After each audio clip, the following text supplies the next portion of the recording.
যাদের কাছে জাকাতের নেশাব পরিমাণ 7.5 ভরি স্বর্ণ বা 52 তোলা রূপা পরিমাণ টাকা আছে,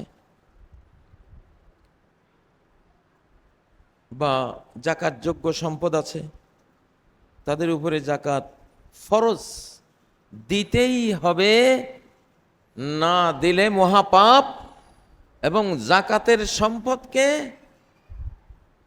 আগুনে উত্তপ্ত করে কিয়ামতের দিন সেঁকা দেয়া হবে। আবার হায়ওয়ান জানোয়ার গরু ছাগলের জাকাত না দিলে ওগুলোর পিঠের উপরে তুলে দেওয়া হবে।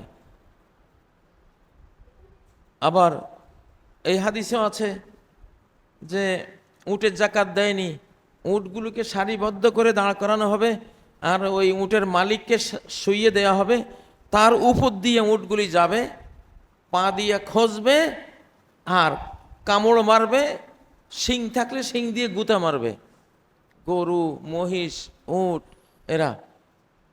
আর যদি স্বর্ণ রূপার জাকাত না দেয়, ওগুলোকে উত্তপ্ত করে জাহান্নামের আগুনে, ফাতুকুয়া বেহা জিভাহুম, কপালে কপাল পুড়ে দেওয়া হবে, অজুহুরহুম, পিঠ পিঠ পুড়ে দেওয়া হবে, অজুনুবহুম, দুই পাশ, জুকুমা কুন্তুম তাকনিজুন, যেটা সঞ্চয় করেছো এখন ভোগো, ওই সঞ্চয়ের মজা ভোগো এখন।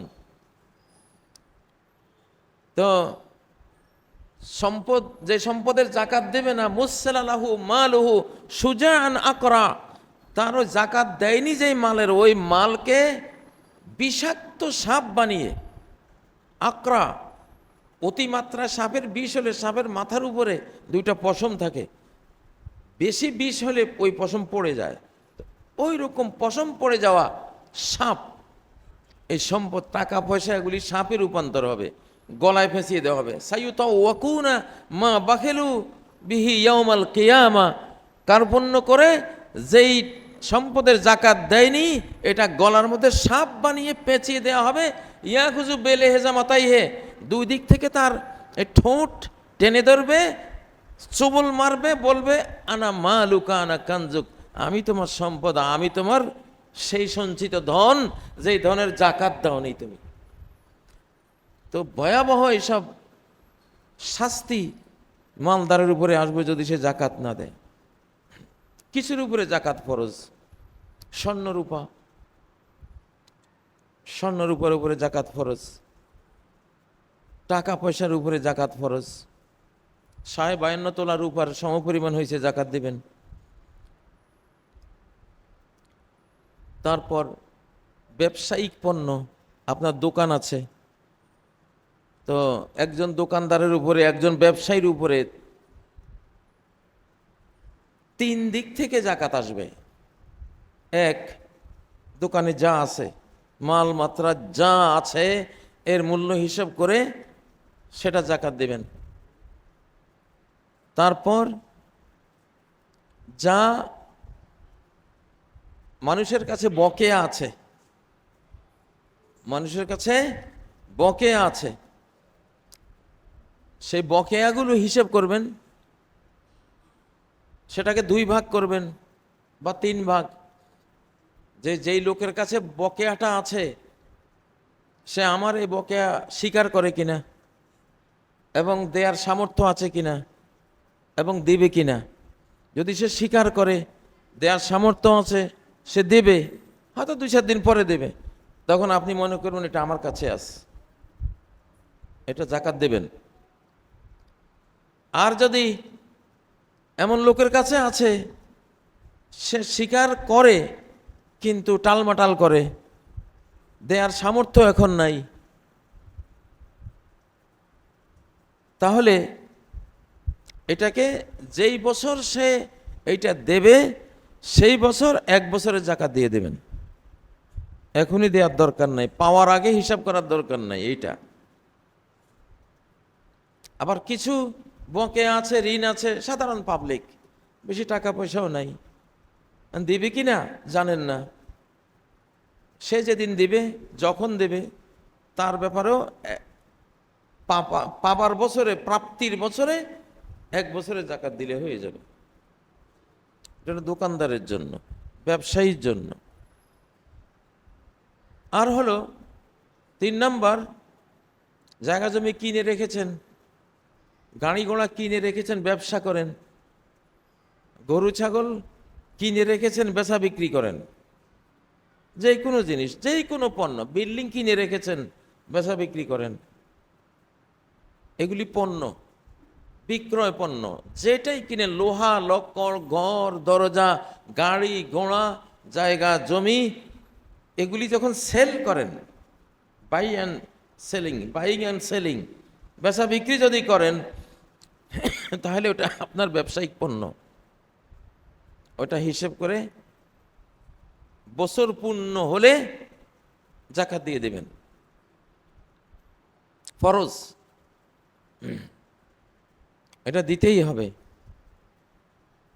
আর নিজের থাকার ঘর বাড়ি, ব্যবহারের গাড়ি, কৃষির ট্রাক্টর বা পাওয়ার টিলার, এসব জিনিস, কৃষি যন্ত্র, ডাক্তারের অপারেশন যন্ত্রপাতি, অপারেশন বা এক্স-রে মেশিন, হাসপাতালের মেশিনারিজ, তারপরে কারখানার মালিকের কারখানার যন্ত্রপাতি, যেগুলি দিয়ে সে আর্ন করে, বা গাড়ি ঘোড়া, যেটা সে, যেমন ইউনিক সার্ভিস, সোহাগ সার্ভিস, হানিফ সার্ভিস, তাদের গাড়ি, এগুলি দিয়ে সে আর্ন করে, রুজি করে, এগুলির উপরে জাকাত নাই, এগুলির মূল্যের উপরে জাকাত নাই, কারখানার মূল্যের উপরে জাকাত নাই। ভাড়ার গাড়ি, সার্ভিসের জন্য যে গাড়ি, এগুলোর মূল্যের উপরে জাকাত নাই। এগুলি দিয়ে যে টাকা উপার্জন করবেন, সেটা যদি আপনার কাছে থাকে এবং সেটার উপরে 1 বছর পার হয়, জাকাত দিবেন, জাকাত দিতে হবে। গরু যদি 30টা হয় এবং সায়েমা হয়, চরাঞ্চলে এগুলি ঘাস খেয়ে বেড়ায়, আপনার খরচ নাই, আপনি ভুসি খাওয়ান না, তাইলে গরু 30টা যদি চরে আপনার আছে, মহিষ 30টা আছে চরে, জাকাত ফরজ, সেখানে জাকাত দিবেন। ছাগল, ভেড়া, দুম্বা 40টা হলে জাকাত দিবেন। কেউ যদি উট পালে 5টা হলে জাকাত দিবেন। কিন্তু আমাদের ঢাকা শহরে যে গরু পালে নিজেরা ভুসি খাওয়াইয়া, এগুলি না, এগুলি বেচা কিনি করলে ব্যবসায়িক পণ্য, কিন্তু এগুলি পালতেছে, সেগুলি থেকে দুধ বেচা বিক্রি করতেছে। এখন দুধ বিক্রির পরে যদি জাকাতের নেশাব পরিমাণ টাকা থাকে, ওই টাকার উপরে আসবে, দুধের উপরে আসবে না, এই গরুর উপরে আসবে না। গরু হলে যেগুলি ফ্রি, আল্লাহর ঘাস, আল্লাহর দেয়া পানি পান করে যেগুলি চরে বেঁচে থাকে, সেগুলো গরু, মহিষ, উট, দুম্বা, ছাগল, ভেড়া সব। আর স্বর্ণ 7.5 তোলা হলে জাকাত দেবে। যদি অলংকার হয়, নারীদের অলংকার হলে এর নিচে জাকাত নাই। আর ব্যবসায়িক পণ্য হলেও 7.5 তোলা হলে জাকাত শুরু, 7.5 তোলা হলে স্বর্ণ জাকাত শুরু। রূপা 52 তোলা হলে জাকাত শুরু। তো জাকাতের মাসালা তো এটা বিশাল এক বিষয়। তো এগুলো আপনারা মাসালা প্রশ্ন করে করে জেনে নেবেন। আমরা উত্তর দিয়ে রেখেছি, হাজারো উত্তর দেওয়া আছে বিভিন্ন জিনিসের, কিভাবে কোনটা জাকাত দেবেন। আপনি একটা গাড়ির অর্ডার করলেন, নাভানা থেকে একটা হিনো কোচ জাপান থেকে আপনি আনাবেন, ওখানে হয়তো 1 কোটি টাকা অগ্রিম দিয়েছেন। এখন যদি ওই গাড়িটা কিনা হয়ে যায়, আপনার দেয়া টাকা অলরেডি গাড়িতে ব্যয় হয়ে গেছে, আর গাড়ি আপনি এখন পাবেন, তাহলে আর জাকাত লাগবে না।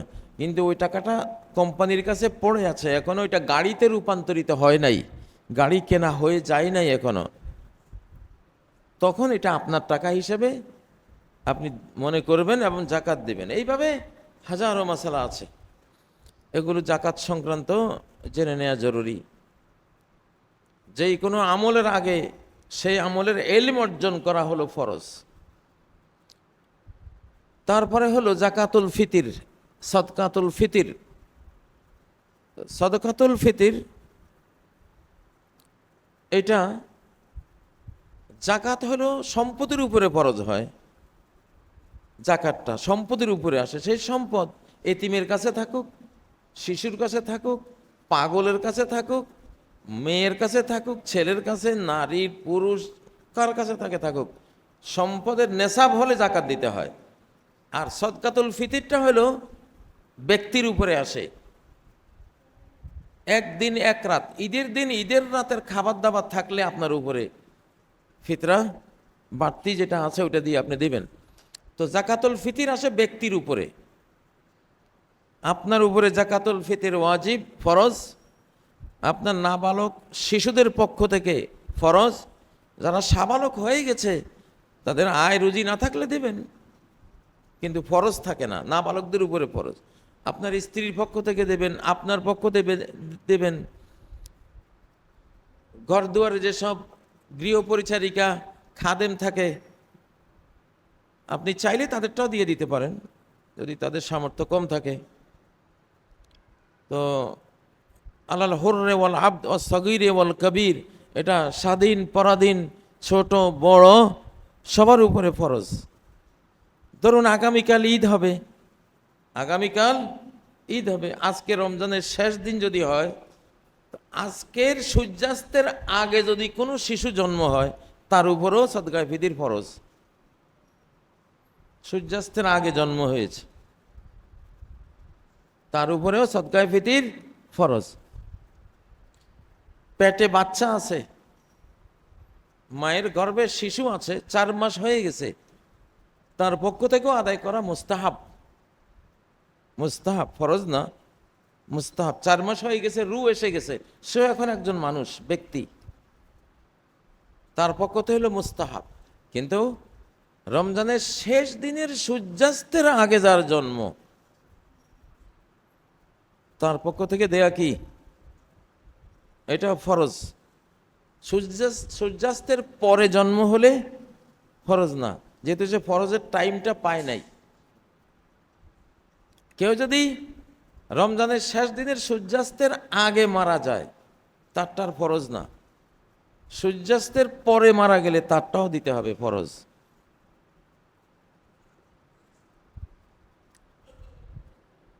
তো এইটা দেয়ার সময়কাল হলো ঈদের 2 দিন আগ থেকে। এটা হলো জায়েজ টাইম, বৈধ টাইম, চলে। সাহাবায়ে কেরাম নুখরিজুহা কাবলাল ঈদ বিয়াউমাইন, আব্দুল্লাহ ইবনে উমর থেকে সহিহ বুখারীতে হাদিস রয়েছে যে আমরা ঈদের 2 দিন আগে থেকে এটা শুরু করতাম। আর আফদল টাইম হলো ঈদের দিন ঈদগাহে যাওয়ার আগে। ওই টাইমে যদি ঈদের দিন দেয়া যায়, যেহেতু এটা আল্লাহর জিয়াফতের দিন, ওই দিন দেওয়াটা আফদল, উত্তম। আর যদি ঈদের নামাজের পরে দেন, ঈদের নামাজের আগে দিলে যাকাতুন মাফরুদা, ফরজ যাকাত আদায় হলো। ঈদের নামাজের পরে দিলে এটা নরমাল সাদাকায় পরিণত হলো। এটার সওয়াবটা আপনি ওইভাবে আর পেলেন না। এখন দিবেন কতটুকু, এটা মূলত খাদ্যদ্রব্য দিয়ে দেয়াটাই হলো সুন্নাহ, সংস্কৃতি। কেন? এই দিন খাবারের দিন, উৎসবের দিনে ঘরে ঘরে খাবার পৌঁছতে হবে। এই জন্য সআম মিন তামার, 100 নবীজি ফরজ করেছেন। 100 হলো 2.5 কেজি থেকে 3 কেজি, 2.5 কেজি থেকে 3 কেজি। আপনি 2.5 কেজিও দিতে পারেন, 3 কেজিও দিতে পারেন, 3.25 কেজিও দিতে পারেন। 2.5 কেজি থেকে 3 কেজি। ঘরে যদি 3 জন থাকে তাহলে 3 তিরিকে 9 কেজি, 5 জন থাকে 3 পাঁচা 15 কেজি, 10 জন থাকে 3 দশে 30 কেজি। হিসাব সহজ। যে কোনো দানের ক্ষেত্রে একটু বাড়তি দেওয়াটাই ভালো। 3 কেজি করে দিলে সরের পরিমাপের মধ্যে যেহেতু একটু কম বেশ হয়েছে ইতিহাসে, তো সেজন্য 2.5 থেকে 3। অনেকে আরও কম বলেছেন, মানে 2 কেজি 40 গ্রাম থেকে হিসাব করেছেন। অত চুলছেরা হিসাবের দরকার নাই, একটা মোটামুটি সহজ হিসাব 2.5 থেকে 3, বেশি খুচরা হিসাবে আমরা যাচ্ছি না। এটা দেবেন। কি দেবেন? বাংলাদেশে চাল দিবেন, গম দিবেন, সেমাই দিবেন, খেজুর দেবেন, সেমাইও দিতে পারেন। 3 কেজির সেমাই আমাদের ঈদের দিনের খাবার হিসাবে, জাতীয় খাবার হিসাবে এটাও অ্যাকসেপ্টেবল। পনির দেয়া যায়, খেজুর দেয়া যায়, কিশমিশ দেয়া যায়, এইসব জব জব দেয়া যায়। জব তো বাংলাদেশে খুব চলে না, সাধারণত আটা, চাল, সেমাই, খেজুর, এগুলো মানে আল্লাহর জিয়াফতে, আল্লাহর মেহমানদারিতে আল্লাহর সব বান্দাদেরকে সামিল করা। টাকার বিষয়টা সোজা কথা, টাকাটা সুন্নার মধ্যে নাই। নবীজি সুন্নত হিসাবে কখনো তিনি টাকা দেন নাই সদকায়ে ফিতরের মধ্যে। অথচ দেরহাম দিনার তখনও ছিল, নবীজির আমলে তো টাকা ছিল, দিনার দেরহাম স্বর্ণ মুদ্রা রূপার মুদ্রা ছিল, কিন্তু জীবনে একবারও তিনি স্বর্ণ মুদ্রা বা রূপার মুদ্রা দিয়ে ফিতরা দিয়েছেন এটার কোনো দলিল প্রমাণ নাই।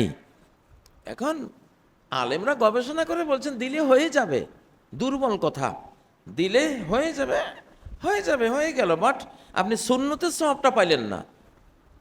আপনি টাকা দিয়ে দিলেন, আমরা ধরে নিলাম হয়ে গেল, বাট সুন্নতের সওয়াবটা আপনি পেলেন না। তো কেন আপনি সুন্নতের সওয়াব থেকে বঞ্চিত হবেন? সন্দেহজনকে যাবেন কেন? আপনি খাদ্য দিয়ে দিলে এটা কনফার্ম যে আপনার এটা ফরজ আদায় হয়ে গেছে, কিন্তু টাকা দিলে সন্দেহ থাকবে যে এটা হলো কি হলো না। নবীজির সাথে বললো না, ওনার পকেটে তো টাকা ছিল, ওনার কাছে তো টাকা ছিল, রূপার মুদ্রা স্বর্ণের মুদ্রা দিয়ে তো ওনারা চলতেন, চালাতেন, তো কেন দিলেন না? এখন বেশি পণ্ডিতি করা ভালো না, শরীয়তের উপরে অতিরিক্ত পণ্ডিতি করা কি না ভালো না। এত বেশি বুদ্ধিমান হওয়া আমাদের দরকার নাই। তো সোজা হিসাব, দিন কি মুহাম্মদ সাল্লাল্লাহু আলাইহি ওয়াসাল্লাম যা করেছেন ওইটাই দিন নাকি? খুযু আন্নী মানাসিকাকুম, তোমাদের ইবাদত বন্দেগী, যাকাত হোক, সালাত হোক, সিয়াম হোক, হজ হোক, উমরা হোক, যাই হোক, কেমনে করবা? আমি যেমনে করি, সোজা হিসাব। আপনি পথ চিনেন না, একটা এলাকা, দুর্গম এলাকায় গেছেন, আপনি রাস্তা কিচ্ছু চিনেন না, আপনারা আমি বললাম আমার পিছিয়ে পিছিয়ে আস, মানে আপনার তার জিজ্ঞাসা করা দেন, ভাই এটা কোন জায়গা, এটা কোন রাস্তা, এটা কোন দিকে গেছে, ওইটা এত ঝামেলা দরকার, তুমি আমার পিছিয়ে আসো, এই তো হইলো, ঠিক না কথা? তা আমরা নবীর পিছনে রওনা দিছি, ফাত্তাবিউনি, ইত্তেবা মানে পিছিয়ে পিছিয়ে আসা, নবীর পিছিয়ে পিছিয়ে চলো, উনি যেটা যেমনে করছেন ওটা ফলো করো, ফলোয়ার হও, তোমার অত চালাক হওয়া তো দরকার নেই, অত পণ্ডিতিতে তো কোনো প্রয়োজন নেই। যেখানে স্পষ্ট মাসালা দেওয়া আছে কোরআনে হাদিসে, তোমারও ওখানে গবেষণা করতে কইছে কি? তোমারও ওখানে আরেকটা বাহির করার দরকারটা কি তোমার? ঠিক না কথা? তো সেজন্য সদকায়ে ফিতরটা এইভাবেই দেয়া এটা উচিত, ফরজ, এটা ফরজ, না হলে রোজা ঝুলে থাকবে আকাশ আর জমিনের মাঝখানে, কি ঝুলন্ত থাকবে। তুহরাতাল লিসাইমি মিনাল লাগওয়ি ওয়ার রাফাস, রোজা যে রেখেছেন কোনো বেহুদা কথা বলা উচিত ছিল না, কোনো বেহায়াপনার সাথে যুক্ত থাকা উচিত ছিল না, কিন্তু আজকের সমাজে রাস্তায় বের হলে তো হাজারটা বেহায়াপনার সাথে রোজাদার জড়িয়ে যায়, ঠিক না? তাহলে কি পরিমাণ ফরজ এখন সদকাতুল ফিতর দিয়া, যাকাতুল ফিতর দিয়া নিজের সিয়ামকে রক্ষা করা। তো মোটামুটি ফিতরার বিষয়ে এগুলো হলো মোটামুটি মাসালা। আরও কিছু খুচরা বিষয় থাকতে পারে, সেটা আপনারা জেনে নেবেন ইমামদের থেকে প্রশ্ন করে, বা মিডিয়াতে প্রশ্ন করলে এখন এগুলি উত্তর আসে। সবচেয়ে যেটা জরুরি সেটা হলো, আসলে আমাদের পৃথিবী এখন একটা অপারেশন থিয়েটারে ঢুকাই ফেলছেন আল্লাহ তাআলা। বহু অপারেশন হয়ে যাবে, বহু মানুষ মানে মানব জাতির 2/3, 3 ভাগের 2 ভাগ চলে যাবে পৃথিবী থেকে। 800 কোটির 800 কোটিরে 3 ভাগ করলে 3 ভাগে যদি 2 ভাগ চলে যায় 500-600 কোটি, এই 500-600 কোটি মানুষ মরতে 5-6 মিনিট লাগবে। কয় মিনিট? 5-6 মিনিট। যে অ্যাটম বোম রেডি করে রাখছে, বাস খালি ছুটছে আর পড়ছে এইটুকু, আর কিছু কেউ দেখারও বুঝারও সুযোগ পাবে না, সব ধুলিবালি হয়ে আকাশে উড়ে যাবে।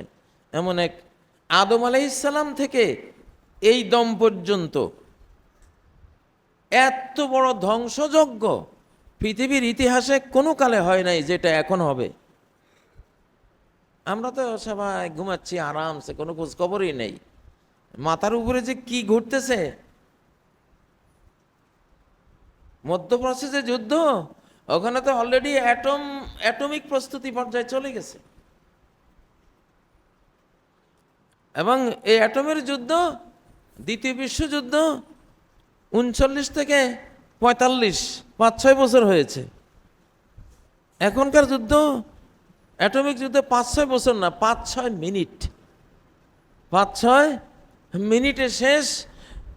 মানব জাতির রাষ্ট্রের পর রাষ্ট্র বাস সাগর মরুভূমিতে পরিণত হয়ে যাবে, কিচ্ছু থাকবে না, অস্তিত্বই থাকবে না।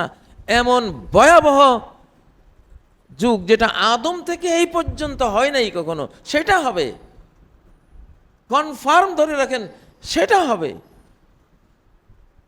লা ইয়াখরুজুল মাহদি হাত্তা ইউকতালা সুলুস, ইমাম মাহদি আসার আগে 1/3 খুন হয়ে যাবে। ওয়ামুতা সুলুস, আরেক 1/3 যুদ্ধের তেজস্ক্রিয়তায় মারা পড়বে, মহামারীতে বিভিন্ন ব্যাধিতে মারা পড়ে যাবে। 2/3 শেষ, ওয়াবকা সুলুস, 1/3 বাকি থাকবে। অনেকে বলে এখনো বয়স হয় নাই, হোক না, আরো পরে নামাজ পড়বো, রোজা এত অল্প বয়সে কে, এত অল্প বয়সে দাঁড়িয়ে রাখবো কে, আরো একটু বড় হয়ে। আরে বাবারে, তোমার যুগ তো সেই যুগ না, তুমি পারমাণবিক যুগের সন্তান, তোমারও তো সেকেন্ডে উড়াই দেবে। সেকেন্ডে জীবন তোমারও যাবে, পরিবারেরও যাবে, রাষ্ট্রেরও যাবে, মহাদেশেরও যাইতে পারে যে অবস্থানে আছো। তোমার এখানে সেকেন্ড হিসাব করে চলতে হবে। এক্ষুনি আমাকে একটা সৎ কাজের তৌফিক পেয়েছে, না এক্ষুনি যাই মসজিদে, এক্ষুনি সালাদটা পড়ে ফেলি, টাইম পাবা না তো। আল্লাহ তাআলা এই ভয়াবহ যুগে আমাদেরকে এনেছেন, প্রতি সেকেন্ডে যাতে আমরা সতর্ক থাকি। আল্লাহ আমাদেরকে দ্বীন ঈমান বহাল রেখে জীবন কাটাবার তৌফিক দিন। সুবহানাকাল্লাহুম্মা ওয়া বিহামদিকা আশহাদু আল্লা ইলাহা ইল্লা আনতা আস্তাগফিরুকা ওয়া আতুবু ইলাইক।